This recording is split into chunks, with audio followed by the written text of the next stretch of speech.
কেন? ছোট বাছুর তার মা যেদিকে চলে বাচ্চা ওদিকে চলে। এই মাইকে কি বাইবেল শুনে আছে রে?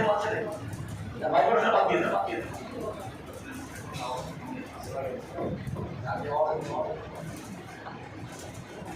গরুর বাছুর যেরকম তার মাকে অনুসরণ করে, তার মা যেদিকে যায় সেদিকে সে অনুসরণ করে চলে, ঠিক তেমনি ভাবে